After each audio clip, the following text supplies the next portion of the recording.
అభి ఎలా అయినా రాహుల్ని విడిపించుకుని తీసుకొస్తుందని నీకు తెలుసు కదా. తన భర్త కోసం ఎంతైనా అభి కష్టపడుతుందని నీకు తెలుసు కదా.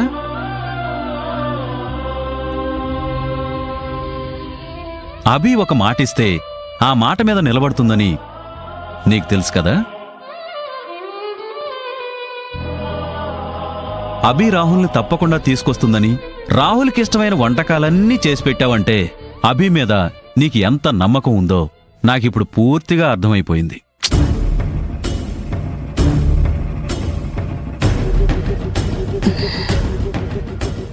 మీరు చాలా పొరబడుతున్నారండి. అభి మీద ఉన్న నమ్మకంతోనే కదా ఇంతగా ఎదురు చూసింది నీ కొడుకు కోసం. అభి మీద ఉన్న నమ్మకంతో కాదు, నా కొడుకు మీదున్న ప్రేమతో ఎదురు చూశాను. అంతేకాని అభి చేసిన మేలు గురించి నువ్వు పట్టించుకోలేదు.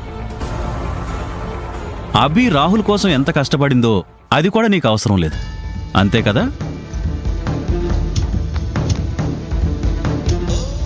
అభి మీద నమ్మకంతో ఎదురు చూశాను అని చెప్పడానికి అహంకారం నీకు అడ్డొస్తుంది కదా వేద.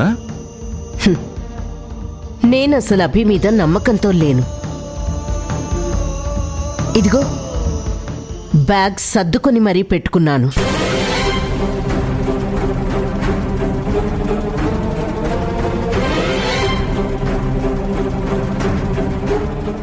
అభి రాహుల్ని విడిపించుకుని తీసుకురాకపోయుంటే ఆ బట్టల బ్యాగ్తో సహా నేనిక్కడి నుంచి వెళ్ళిపోయేదాన్ని. ఇప్పుడు చెప్పండి, నేను అభి చేసే పని మీద నమ్మకంతోనే ఎదురు చూశాను అంటారా, లేకపోతే అపనమ్మకంతోనే ఎదురు చూశానంటారా? చూడండి, మీరు అభిని ఎన్ని రకాలుగా వెనకేసుకొచ్చినా అభి వల్లే ఇప్పుడు మనకొక గొప్ప ఉపకారం జరిగిపోయిందని మమ్మల్ని అందర్నీ నమ్మించాలని ప్రయత్నిస్తున్నారు. ఇక్కడ నమ్మడానికి ఎవరూ సిద్ధంగా లేరు.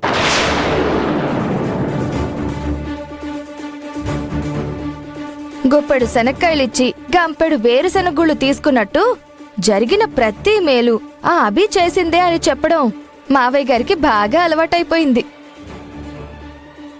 కరెక్టే వదినా. ఈ ఇంట్లో ఏ మంచి జరిగినా అది అభి వల్లే జరుగుతుందంటారు.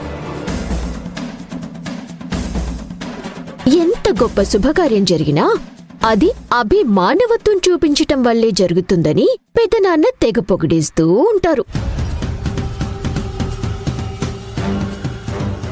అవసరానికి మించిన విలువివ్వటం వల్లే ఆ అభి అందరి నెత్తినెక్కి తైతక్కలాడుతుంది.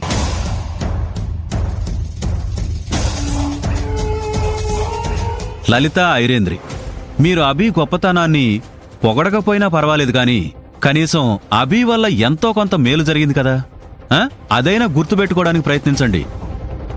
అది మిమ్మల్ని ఏదో ఒక రోజు కాపాడుతుంది, మిమ్మల్ని ఏదో ఒక ఆపద నుంచి బయటికి తీసుకొస్తుంది. మేము అభిలాగా అనవసరమైన విషయాల్లోకి తల దూర్చం మావయ్య గారు. అందువల్ల మాకు ఎలాంటి కీడు జరగదు, ఎలాంటి ఆపద కూడా రాదు. పనిగట్టుకుని మరీ మీ కోడలి గొప్పతనం గురించి చెప్పడానికి వచ్చారుగా. అయిపోయిందా, లేకపోతే ఇంకేమన్నా ఉందా? అప్పుడే ఎక్కడైపోయింది వేద. చూడు, నువ్వు ఎంత అందంగా ఉన్నావో, ఎంత ముద్దొచ్చేస్తున్నావో. అప్పుడప్పుడు కోపంలో కూడా ఇంత అందంగా ఉంటావని నేను అస్సలు ఊహించలేదు. ఏంటి మాట మారుస్తున్నారు? ఈ ఇంట్లో మీ కోడలికే కాకుండా మాకు మానవత్వం, మంచితనం ఉన్నాయని గ్రహించారా ఏంటి? నేనెప్పటికప్పుడు గ్రహిస్తూనే ఉంటాను వేద. ఎందుకంటే అందరం కలిస్తేనే అది మన కుటుంబం అవుతుంది కాబట్టి. కానీ మీకది ఎప్పటికీ అర్థం కాదు. అందుకే నిశ్శబ్దంగా కూర్చున్న వాళ్ల మీద రాళ్లు విసురుతూ ఉంటారు.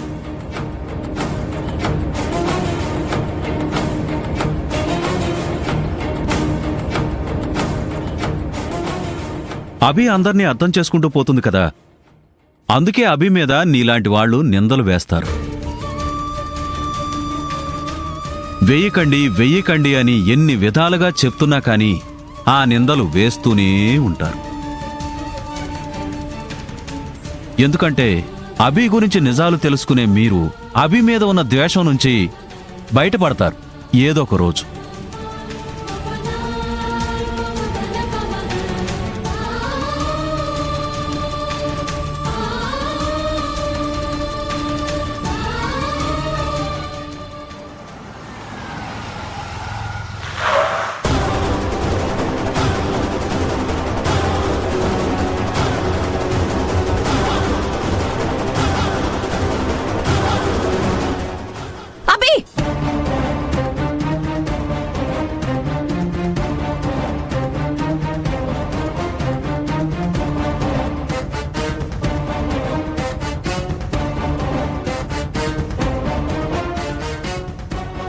నన్ను ఎంత మోసం చేశావే.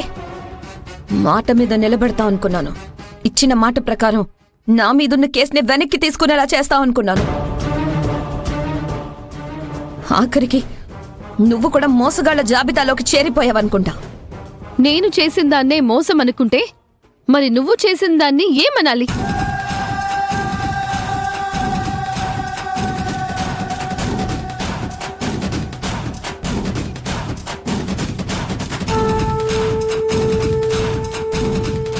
మానవత్వం అనేది చూపకుండా మమ్మల్నందర్నీ మా ఇంట్లో నుంచే గెంటేశావు.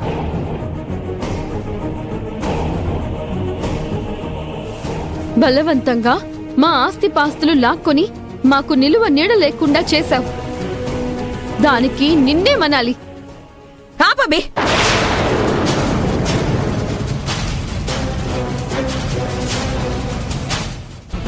గతాన్ని బయటికి లాగి ప్రస్తుతం నువ్వు చేసిన తప్పుని కప్పిపుచ్చుకోవాలని చూడకు.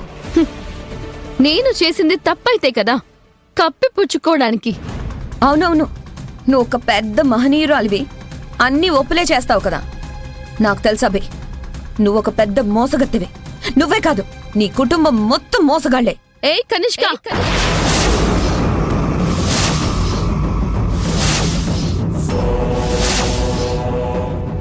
నోరు మూయ్. నా ముందే నా కుటుంబం మీద నిందలు వేస్తున్నావా? నాలుక చీరేస్తాను. ఏ, నువ్వు చేసింది మోసం కాదా? ఆ ముసలోళ్ళిద్దరినీ అడ్డం పెట్టుకుని నాతో ఆడుకోవాలనుకోవడం లేదా?